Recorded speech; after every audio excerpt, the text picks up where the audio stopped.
السلام علیکم، اعوذ باللہ من الشیطان الرجیم، بسم اللہ الرحمن الرحیم۔ آج میں آپ سب کو مولا علی کا ایک واقعہ سنانے والا ہوں۔ ایک روز مولا علی گھر میں تشریف لائے۔ بی بی زہرا سے فرمایا، کیا گھر میں کچھ کھانے کو ہے؟ بی بی زہرا نے مولا علی سے عرض کیا، یا علی آپ کو پتہ ہے گھر میں 3 دن سے فاقہ ہے۔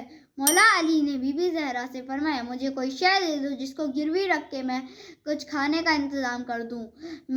بی بی زہرا نے مولا علی کو ایک چادر دی۔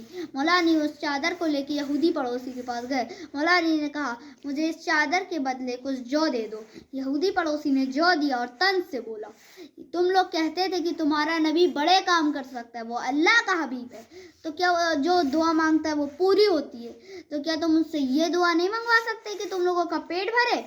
مولا علی نے فرمایا، بے شک میرا آقا اللہ کا حبیب ہے، وہ جو دعا مانگتا ہے وہ پوری ہوتی ہے، میرا آقا عظمتوں کا مالک ہے۔